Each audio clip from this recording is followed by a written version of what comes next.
Kapilaha Tattvasankhyaata Bhagavan Atmamaya Jataha Swayamajas Sakshat Atma Pratyaptaye Nrinam Jnana Vairagya Yuktena Bhakti Yogena Yoginaha Kshemaya Padamulam Me Pravishanti Akuthomayam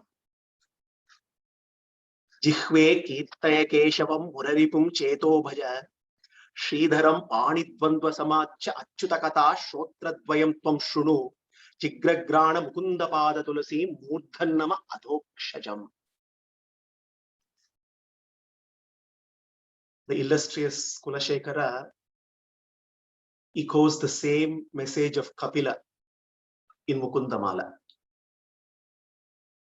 We have been relishing Kapilopadesha, the glorious conversation between Kapila and his mother Devahuti. And we concluded last session with Kapila's summarization of the very essence of bhakti, responding to Devahuti's question on how to practice bhakti. Kapila summarizes bhakti as a process of deploying all our resources in the service of the source of those resources.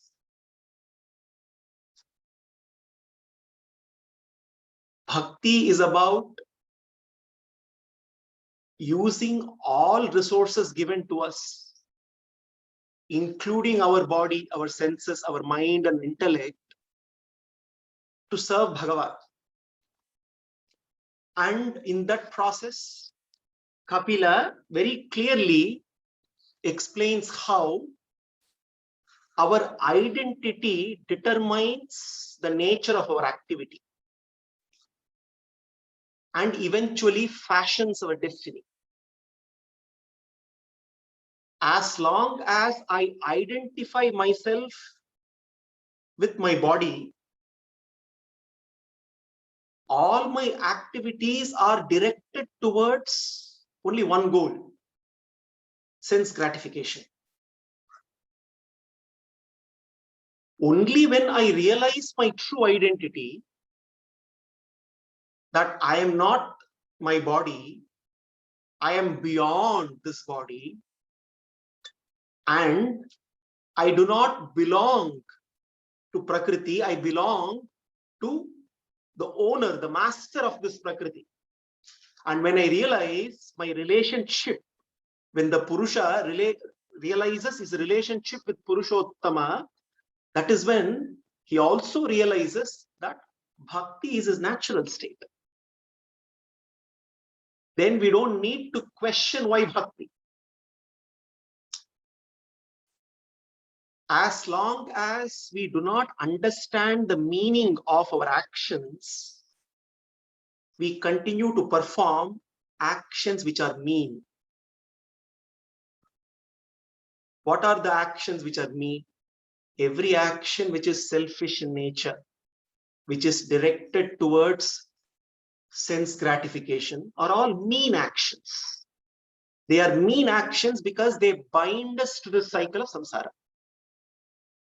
When the meaning of the action is not understood, the meaning of any action has to be clearly understood. And Kapila says, when one understands the true purpose and meaning of any action, only then one starts to perform meaningful actions. A meaningful action is nothing but devotional service. So therefore, our life's journey has to be from mean actions to meaningful actions. And in order for us to be enabled and empowered to perform meaningful actions, Kapila in his Upadesha to Devahuti enumerates the philosophy of Sankhya. The moment we are able to see through Prakriti and understand its original nature, then it becomes very easy for us to be not attached to something which is worthless, which is not going to give us seemingly what the expected outcomes of happiness. And therefore, Kapila goes at length deconstructing matter.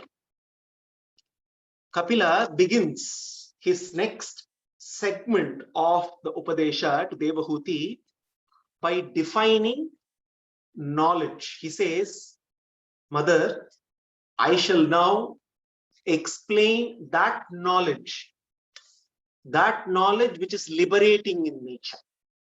Jnanam nishreyasarthaya purushasyaatma darshanam, he says. Yadahur varnaye tatte hridaya granthi bhedanam. Nishreyasa, the ultimate good. Jnanam nishreyasarthaya, that knowledge which shall lead to the ultimate good of realizing one's true nature and one's nature with Bhagavan and his creation. Purushasyatma darshanam, atma darshana, self-realization. Yadahur varnaye tatte, I shall explain that knowledge, hridaya granthi bhedanam, that shall cut all your attachments to matter. That shall dissolve all your attachments to matter. Knowledge, jnana, right knowledge, let's qualify that, initiates bhakti, strengthens bhakti, stimulates bhakti, inspires bhakti. That is the kind of knowledge that I shall explain to you, Kapila says. Now let's take this analogy. There was a king who lost his son, who got separated from the son. And this son of the king grew up not knowing who he was, not knowing his identity, far away in a distant land, in a forest. And as he grew up, he did not understand where he belonged to. And nobody knew. And after a while, he came to know eventually that he is none other than the son of the king who ruled that kingdom. Now that knowledge, that jnana, inspired the young man to start to reconnect with the king, to search, go, attain him and reconnect with the king. This is exactly what happens to all of us. Until and unless we know our relationship with Bhagavan, we are all lost sons. He is the Lokapita. The moment we realize this, we have this inseparable relationship with him. That knowledge inspires us to get reconnected with Krishna once again. It inspires us to start this journey of traveling towards him, attaining him, just like this young man, after knowing that the king is none other than his father, starts traveling, searching to go to the capital of the kingdom, to get reconnected. And as he goes, he also meets with his relatives, with his friends, who start also talking to him, giving him more knowledge. And as he gains more knowledge on the king, his father, his eagerness gets strengthened. He's even more eager now to meet with his father, to reconnect with him. Same thing happens to us. As we journey towards Krishna, we get new relatives, Atma Bandhus in the satsang. We get to learn more about our father, the Lokapita. And our earnestness, our eagerness gets strengthened with more knowledge. Our bhakti grows. And the beauty here is the moment the king gets to know that his son is earnestly trying to reach him, what would the king do? The king would start immediately making all the arrangements to ensure that his son's journey is smooth. The king may even send somebody as a guide. Same is the case with us as well. The moment Krishna knows that we are truly eager, he will send a guide to us to ensure that we are on the right direction, and all challenges and hurdles automatically are one by one are removed without even our own effort. This is exactly what happens. So jnana inspires bhakti. Jnana strengthens bhakti. And what kind of jnana? Jnana that has to mature into bhakti, love for Krishna. And that is the kind of jnana Kapila here is saying, Hridaya Granthi Bhedanam. That jnana, by dissolving all our attachments to the world, will strengthen our attachment to the world maker. And then he looks at Devahuti and says, Mother, in reality, you already have this knowledge. If you think this is something new, you must know your true nature. He says, Anadiratma Purushaha, Nirgunaha Prakrite Paraha, Pratyak Dhama Swayam Jyotihi, Vishwam Yena Samanvitam. He says, every Atma is essentially of the nature of knowledge. Every Atma is not only essentially of the nature of knowledge, every Atma possesses knowledge as its attribute. Jyotisham api tajyotihi. Krishna says, Tamasah paramuchyate, jnanam jneyam jnanagamyam, Siddhi sarvasya vishtitam. In the 13th chapter of the Gita, Krishna very clearly says, essential nature of every Atman is knowledge. This is called dharmi jnana. Dharmi is the substratum. Dharmi jnana is knowledge, essential nature. Every Atman also possesses knowledge, which is dharma bhuta jnana. Knowledge as an attribute, knowledge as a substance. We need to understand the beauty is substance is also knowledge, attribute is also knowledge. Let me give a simple example. Take a flame, a lamp. The lamp has luminosity. The nature of both are the same. Similarly, for the Atman, its essential nature is jnana, its attribute also is jnana. The function of these two knowledge are different. While the essential nature, dharmic jnana, reveals itself, self-revealing. Jyotisham api tajyotihi. Here, Kapila says, Swayam Jyotihi, Pratyagdhama Swayam Jyotihi. Nobody need to give us the knowledge of the self. The self, the Atman, is revealing, self-revealing. That is why it is Swayam Jyotihi, Swayam Prakasha. That is self-revealing knowledge. That is the essential nature. Because knowledge is the essential nature, it is self-revealing. Now the knowledge, the jnana, which is its attribute, dharma bhuta jnana, that reveals everything else. So there are two kinds of knowledge. One is the knowledge which is our true nature, which reveals ourselves, our own, it's self-revealing. The other is what reveals everything else to us. So therefore, here, jnana is both the substance, jnana is both the attribute. Now, Devahuti, you must know that is your true nature.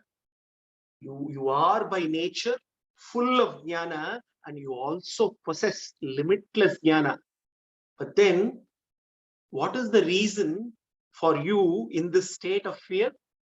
This jnana, when it is covered by avidya, that is when one is not able to realize one's own true nature.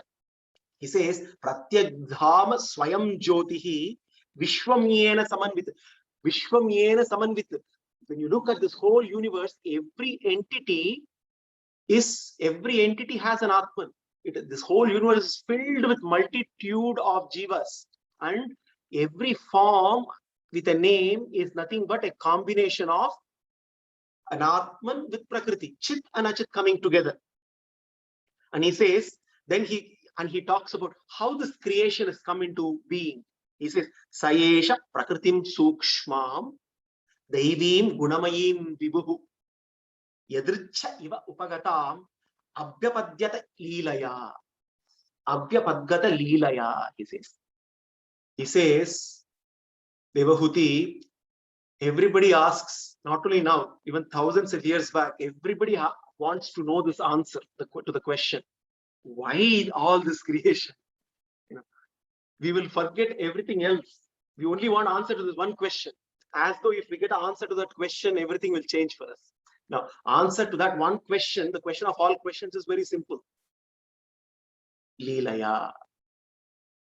He says, we need to understand that creation, Srishti, is a consequence of Bhagavat Sankalpa.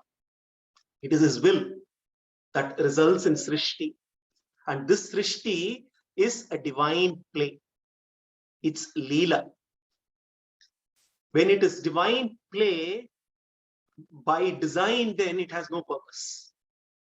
This is what we need to understand at a macroscopic level. Creation is non-purposive. It is purposeless purpose. Why? Because when it is play, a play has no purpose. How do we know this? When we look at a 2-year-old happily playing, when you ask, why play?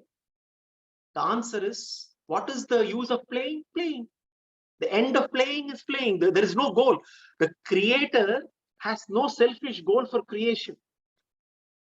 Life at the macroscopic level is not a business. It is a play. It is a play, and therefore life is significant, but it is purposeless purpose. That is why the masters call it purposeless significance or significantly non-purposive. Because this life by design is a Leela. Therefore here Kapila is saying, Sayesha Prakritim Sukshmam Daivim Gunavayim Vibhu. The Vibhu, Bhagavan, because of his Sankalpa, he wills. And when he wills, all the jivas accept this association with Prakriti.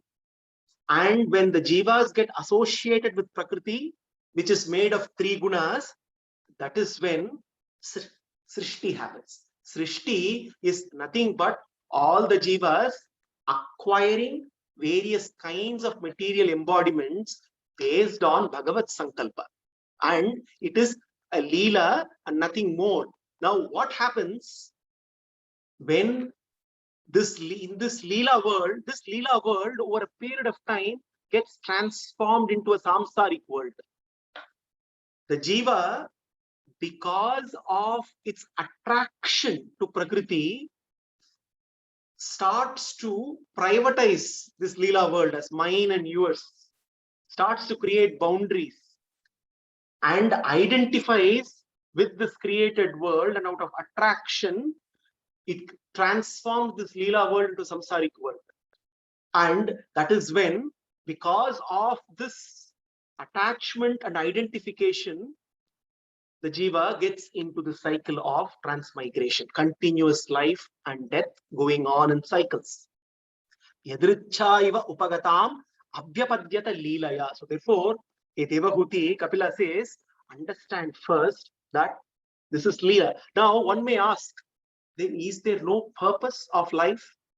The purpose of life at the level of at the individual level, at the microcosmic level, there is only one purpose. It is a journey from incompleteness to completeness. Until we are complete, there is a purpose to be complete, because we are incomplete and completeness is the purpose. But then beyond that, there is no other purpose in life. And it is all about reaching that state of completeness. And that is where Kapila says, Gunair vichitrashrjatim sarupaha prakritim prajaha vilokya mumuhe sadyaha sa iha jnana guhaya. Jnana guhaya. This is where he says, where is the problem here? When Srishti happens, this Jiva, this Atman, which is by nature endowed with infinite knowledge, without any restrictions whatsoever, when it gets associated with Prakriti and acquires an embodiment made of Prakriti, it is the wheel of karma that then reduces the scope and breadth of its knowledge. Depending on the karma, the scope and breadth of the knowledge of the Atman changes, which means the knowledge begins to contract. Samsara is a state of contraction of knowledge. And the spiritual journey is a journey of expansion of knowledge. So here he says, Gunair vichitra srijatim sarupa prakritim prajaha. When the jiva gets associated with Prakriti, based on Bhagavad Sankalpa, it results in a multitude of rupas, forms. Every jiva acquires a different form, and this form is dictated by its own karma. And Bhagavan ensures that the jiva gets associated with the right kind of embodiment based on karma. Sarupaha prakritim prajaha vilokya mumuhe sadyaha saiha jnana guhaya. Saihe jnana guhaya. Because of this covering, the wheel of karma, the jnana completely contracts. Greater the contraction, the greater the contraction, lower the species. So right from Brahma down to a blade of grass, every jiva acquires a body based on its karma, and depending on the level of contraction, one jiva falls into different categories of species: Deva, Manushya, Tiryaka, Stavara, Jangama. So therefore, it is essentially the coming together of the jiva with Prakriti based on the karma of the jiva, and Bhagavan ensures that the association happens appropriate to everyone, every jiva's karma. Evam parabhidyanena kartrutvam prakrite puman karmashu kriyamaneshu gunair atmani manyate. He says, here he uses a very important phrase here, Kapila. He says, avidyanena, identification, evam para avidyanena. Because of this identification alone, the jiva takes a body and identifies with the body. Now, depending on this identification of the body, it starts to do various kinds of activities. If the jiva identifies itself with the body of an animal, the jiva acts like an animal. If the jiva identifies itself with the body of an insect, it acts like an insect. If a jiva identifies with the body of a manushya, it goes around acting as a manushya. Therefore, kartrutvam prakrite puman, kartrutva, the kind of actions depend on this identification with a particular body. Karmashu kriyamaneshu gunair atmani manyate. In that process, the jiva starts thinking that all these actions are mine. In reality, none of these actions belong to the jiva. Because of its identification with a particular embodiment, it starts thinking those actions belong to me.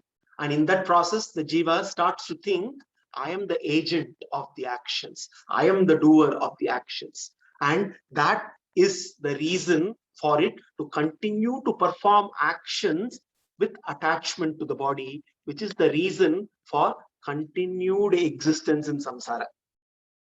Now, therefore, how this bondage happens? Tadasya samsritir bandhaha para paratantriyam cha tat kritam bhavati akartur ishasya sakshino nirvritatmanaha. In reality, a Devahuti, every Atman, akartuhu ishasya sakshinaha nirvritatmanaha. Atmanaha. Akartruhu. When there is no association with matter, with body, the Atman is Akarta. There is no Katrutva. There is no need to do any actions whatsoever. It is in fact Isha, the body, the Atman has to rule over the body and not the other way around. But unfortunately in samsara, the equation is the other way around. The body rules over the Atman. Sakshinaha, it is only a witness. Nirvritatma, by nature it is blissful. But unfortunately, that Atman, tadasya samsritir bandhaha, when it is bonded to Prakriti, paratantram chatat, it loses all the remembrance of everything of its nature, and it starts to think, I am the doer, I am the agent of my actions, I am this body. No, I'm not just this body, I'm slave to this body, and I'm slave to this matter. And I have to go after searching for happiness from everything which is outside. So that is the cause. So therefore, Kapila makes a very interesting statement here. He says, we need to understand this concept of dependence. The concept of dependence. The reality is, dependence, whether we realize it or not, is the characteristic of existence. Dependence is a true characteristic of existence. Now, in the case of samsara, we enjoy relative freedom because Bhagavan gives us the will, an independent will. So therefore, we enjoy relative freedom. It's not absolute freedom, it is relative freedom. What happens is, we begin to misuse this relative freedom given to us, and instead of realizing our dependence on Bhagavan, we start to think we are dependent on matter. And therefore, this relative freedom is completely misused. And what is true liberation? True liberation is to get freedom from this state of relative freedom and regain our state of dependence, which means even in a state of liberation, liberation means freedom, even in a state of freedom, we are not really free. There is nothing called freedom because we are ever dependent on Bhagavan. After all, we are parts of the whole, inseparably related to Bhagavan. So where is the question of independence? And the independence that we think is a myth. Even in our day-to-day activities, we think we want to be independent. We are actually dependent on the world of matter. There can be only two states. Either we are dependent on the world of matter or we are dependent on Bhagavan. That's the choice that we need to make. And in order to make this choice, Bhagavan gives us relative freedom through our will, the free will. And the exercise of free will is to only to discover that we belong to him and we are ever dependent on him. And then Kapila talks to Devahuti on this complex agent and enjoyer relationship. Again, this is a summary of the Kshetra Kshetragya Vibhaga Yoga. He says, Devahuti, Karya Karana Kartritve, Karanam Prakritim Viduhu, Bhoktritve, Sukha Dukkhanam, Purusham Prakrite Param. Very interesting declaration of Kapila. He says, Karya Karana Kartritve, Karanam Prakritim Viduhu. Devahuti, you must know what is the cause of all activity. It says Prakriti. Bhoktritve sukha dukkhanam purusham prakrite param. Now, what is the cause for all the experiences? Purusha. So, which means this every human being is a coming together of Purusha and Prakriti, the Atman and the body, which is made up of Prakriti. Now, he says all the activities, the cause of all activities is the body, which is made up of Prakriti. And the experiencer The one who experiences Sukha and Dukkha is the Atman. Then immediately we may say this is very unfair. The body is doing all the activities, and then I have to bear the brunt of experiencing the consequences. Because the moment Karya Karana Kartritve, the moment we say actions, the body does the actions. The Purusha is not the doer, the body is the doer. The agent of all actions is the body. But the experiencer, because the body is not the experiencer. Without the Atman, the body cannot experience. So if the body does all the actions, and if the Purusha is not the agent of all the actions, this seems to be very unfair. Because why should I experience Sukha and Dukkha arising out of actions which is done by the body? The way we need to understand this is, here Kapila, like how Krishna explained in the 13th chapter, is talking about the Mukhya Karana. Atman by nature does not have any activity, but when it is associated with the body, it is a karta.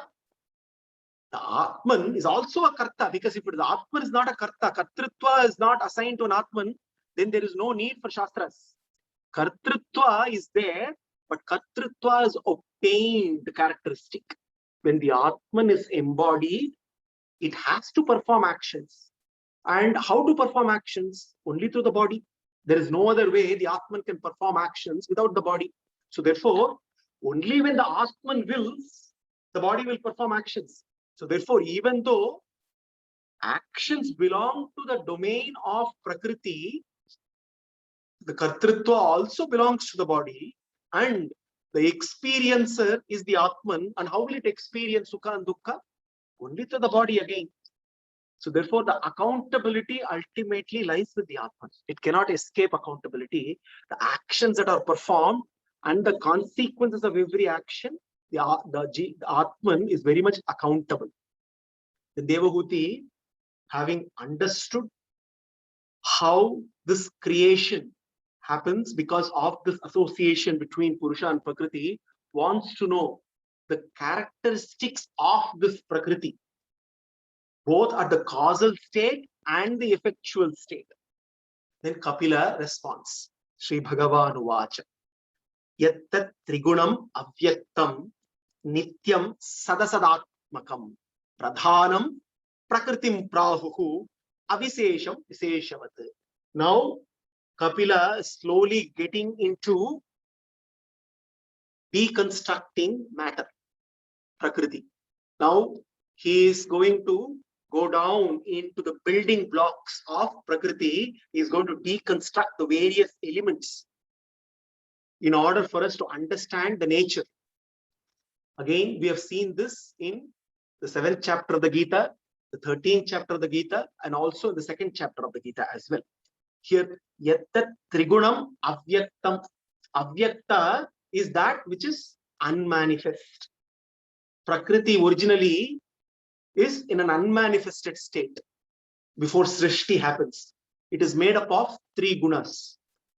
In the causal state, before Srishti, in the state of Pralaya, the 3 gunas are in equilibrium. Sattva, Rajas, Tamas.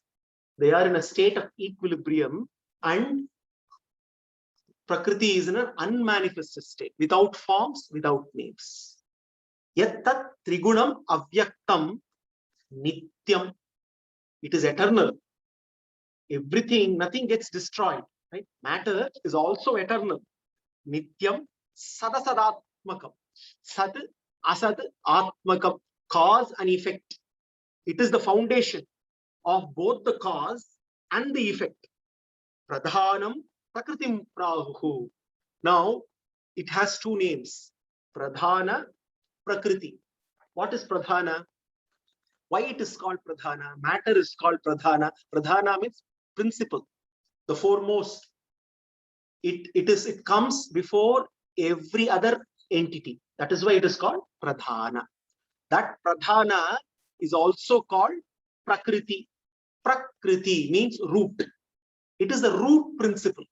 It is the root of all matter. And that is the reason why it is Prakriti.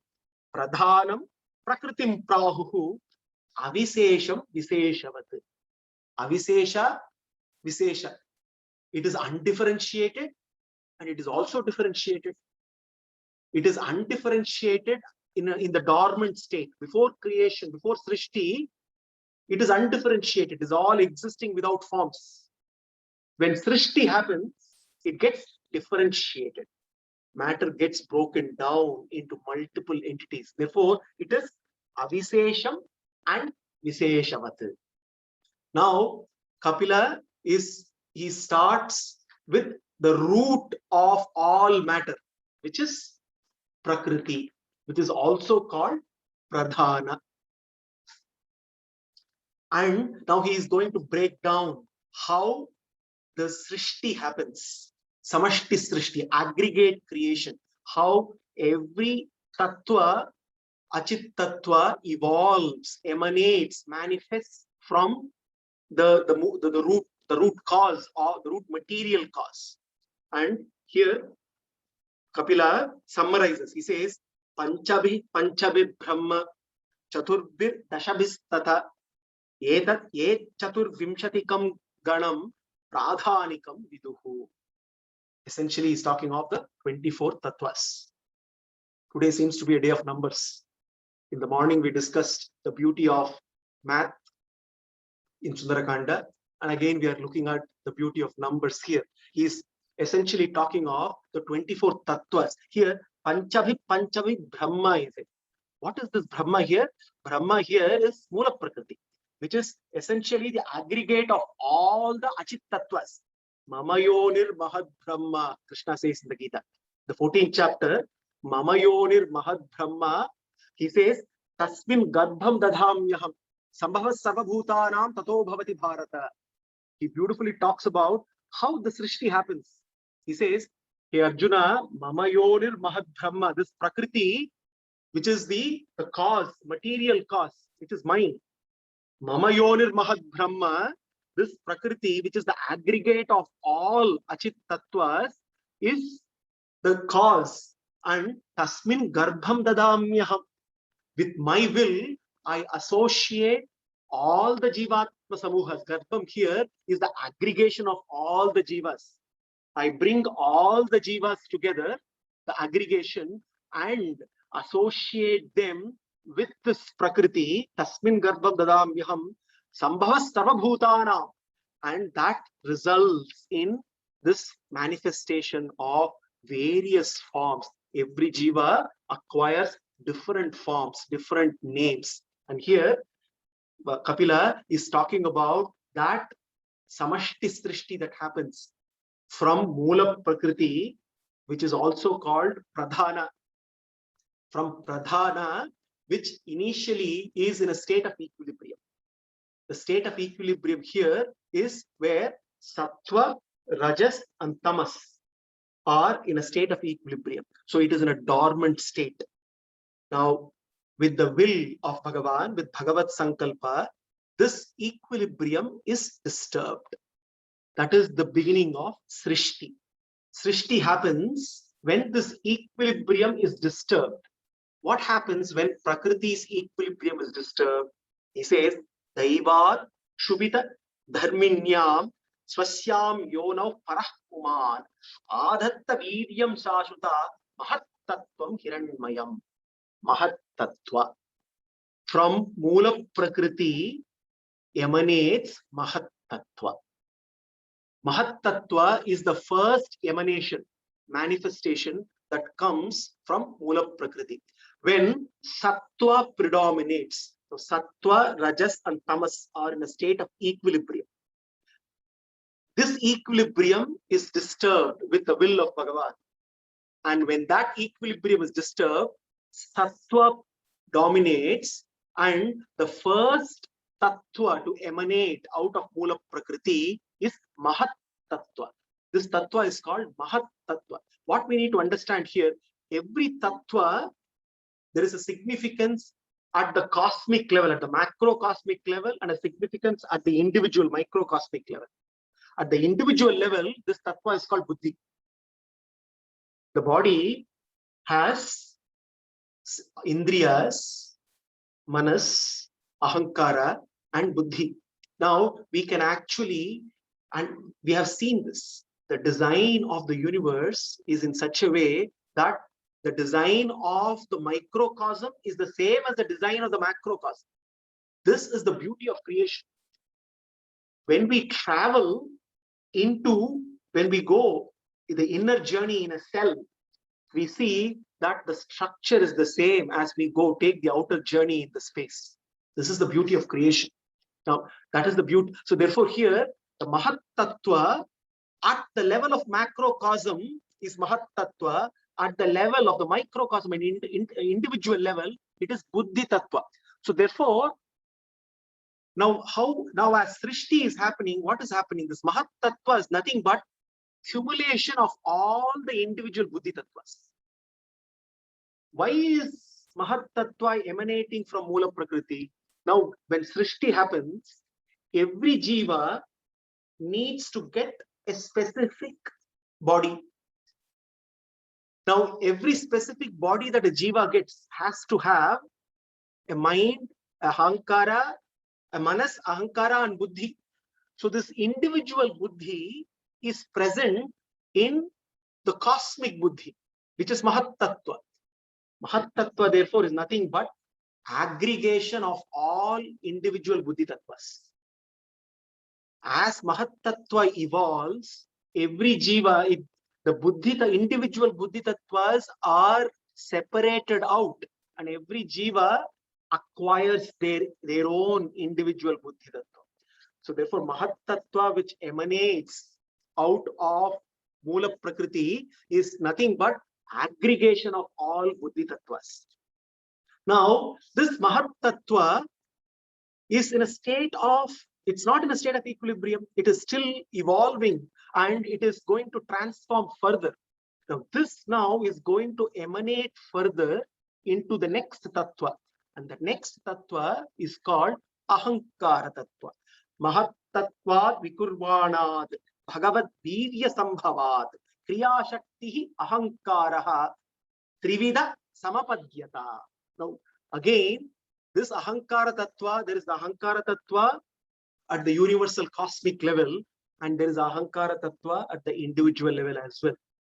The Ahankara Tattva is responsible for further differentiation and separation of the Tattvas. It is from Ahankara Tattva, Mula Prakriti, Mahat Tattva, Ahankara Tattva. It is this Ahankara Tattva which then further separates out individual Tattvas. So it is responsible for separation, differentiation. The same Ahankara Tattva at the level of the individual is also responsible for separation and differentiation. It is because of this Ahankara Tattva, I think I am separate from you. I think I am separate from Bhagavan. We are all interconnected and we are inseparable from Bhagavan. The Ahankara Tattva in each and every one of us builds this wall of separation between me and Bhagavan. So at the individual level, it creates this separation. At the cosmic level, the Ahankara Tattva is responsible for separation of further Tattvas that needs to be emanated. The differentiation of Tattvas happen from this level. The Ahankara Tattva immediately separates out into three parts. Sattvika Ahankara, Rajasa Ahankara, Tamasa Ahankara. Kapila says, Vaikarikas Taijasascha Tamasascha Yato Bhavaha Manasaschendriyanam cha Bhutanam Mahatamapi. The Sattvika Ahankara is called Vaikarika Ahankara. The Rajasa Ahankara is called Taijasa Ahankara. Tamasa Ahankara is called Bhutadi. This Ahankara, once it emanates, immediately starts its work. Differentiation of Tattvas is in motion now. Now, the Ahankara gets divided further into Taijasa, which is Rajasic, Vaikarika, which is Sattvik Ahankara, and Bhutadi, which is Tamasic Ahankara. And from Bhutadi, which is Tamasika Ahankara, then further emanations happen. All the Jnanendriyas and the Karmendriyas and Manas. Now again, this Manas Tattva at the universal level is the universe Manas. And the same Manas Tattva we can find at the individual level also in each and every one. And therefore, That the tamasa ahankara, which is bhutadi, is the cause for further differentiation, for the emanation of jnanendriyas and karmendriyas. The sattvika ahankara, which is vaikarika ahankara, I said the other way. The vaikarika ahankara, sattvika ahankara causes the emanation of jnanendriyas and karmendriyas. The bhutadi, which is tamasa ahankara, is the cause for tanmatras and panchabhutas. We will see tanmatras and panchabhutas soon. So therefore, what is the role of rajasika ahankara? Rajasika ahankara essentially works both with sattvika ahankara and tamasa ahankara for further differentiation. It essentially ensures this transformation of tattvas that happens. And therefore, now Kapila then says, this tamasa ahankara results in all the tanmatras and the panchabhutas, which are the building blocks for this world of matter. Now, what are these 24 tattvas which he highlighted? Panchabhihi, Panchabhir Brahma, Chaturbhir, Dashabhis Tatha, Etat Chaturvimshatikam Ganam, Pradhanikam Viduhu. So, what are these 24 tattvas? Mula Prakriti, from Mula Prakriti to Mahat Tattva to Ahankara. 3. Now, from Ahankara, there are 2 streams of emanations that happen. 5 Jnanendriyas, 5 Karmendriyas, which emanate from Sattvika Ahankara. So 5 plus 5, 10. And Manas, 11. 11 plus 3, 14. And from Bhutadi, Tamasa Ahankara emanate 5 Tanmatras and 5 Panchabhutas. 5 plus 5, 10. 14 plus 10, 24 tattvas. Now, Kapila says, from the Bhutadi, which is Tamasa Ahankara, first emanate the Tanmatras. What are the Tanmatras? Tanmatras are the causal elements. It is the cause, they are the causes for the physical gross elements. Now, the gross elements are the building blocks of the universe. What are the building blocks of the universe? Popularly called the Panchabhutas. Akasha, Vayuhu, Agnihi, Apaha, Prithvi. These 5 are the gross elements. For all these 5 gross elements, the causes are called Tanmatras, which are the 5 causal elements, subtle elements.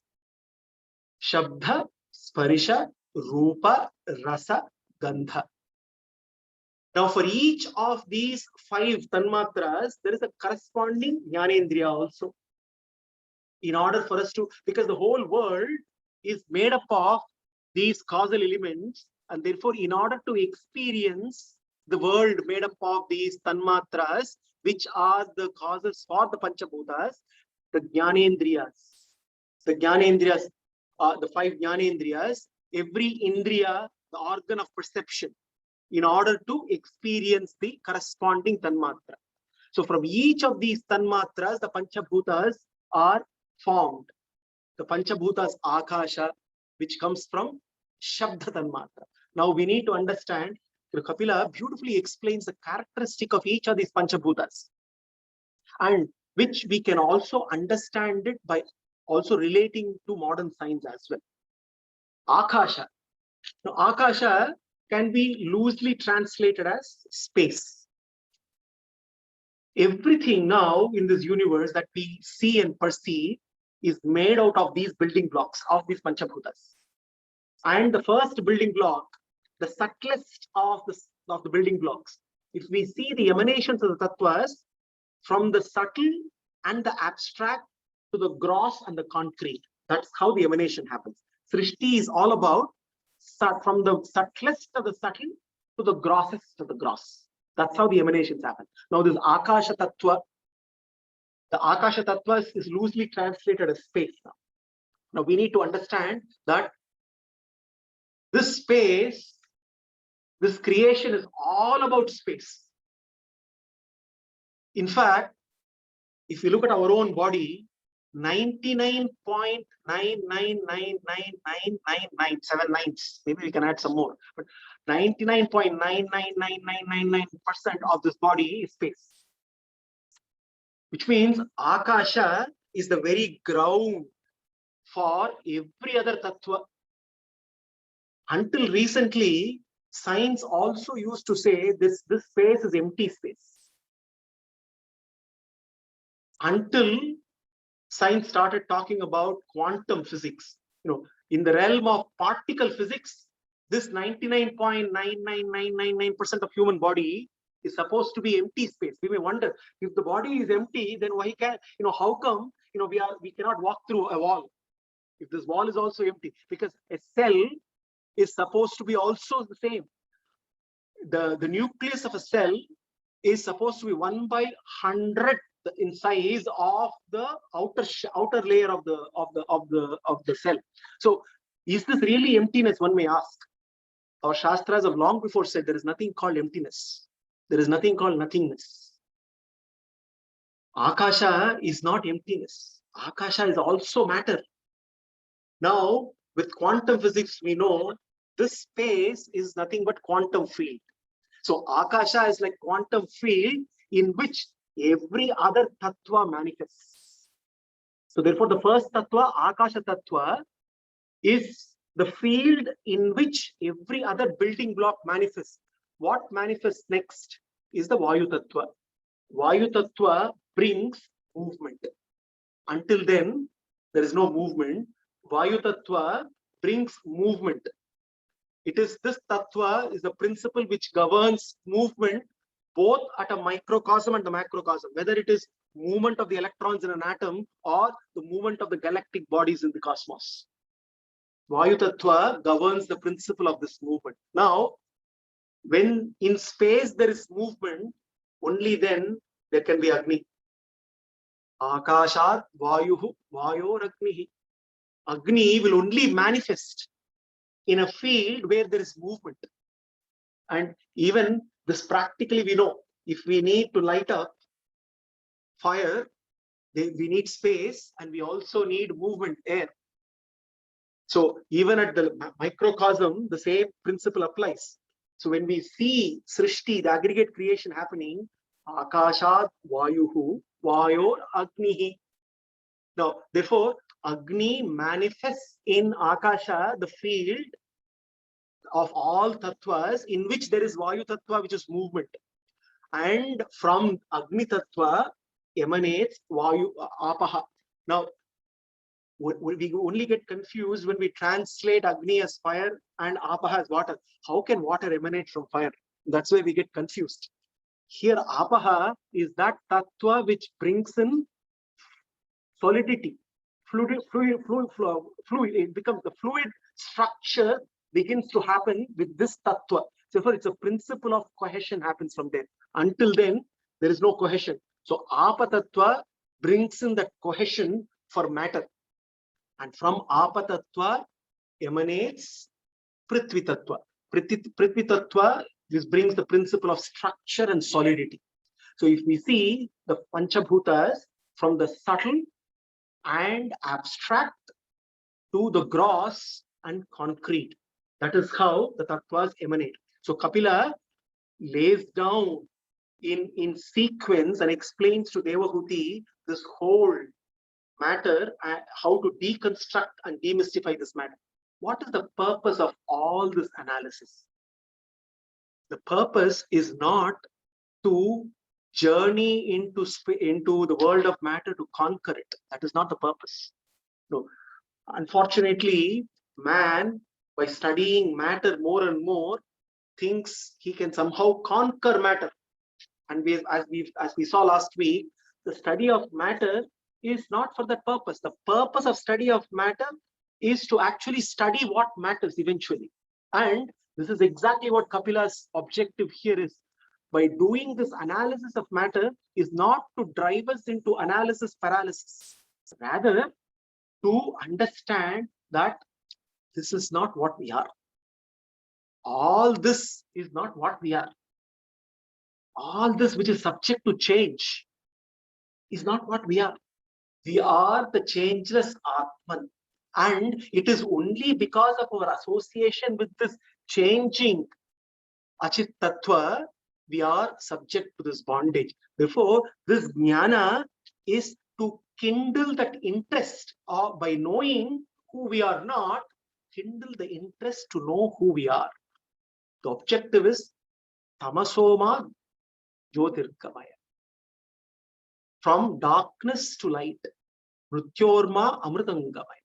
From death to deathlessness. As long as we get caught in just analyzing matter, we are caught in the realm of death.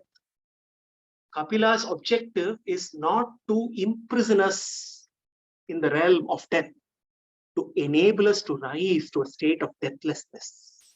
And that is how Kapila, through this exposition on Prakriti, eventually once again brings back Devahuti to, hey Devahuti, I have given you a detailed analysis of Prakriti and how this Purusha is caught forever in this bondage. Let me conclude as to how the Purushottama alone can help you and me, you, to rise out of this bondage and attain moksha. And that is how we will see Kapila concluding his Upadesha, which we will cover in the next session. Until then, Sarvam Sri Krishna Arpanamastu.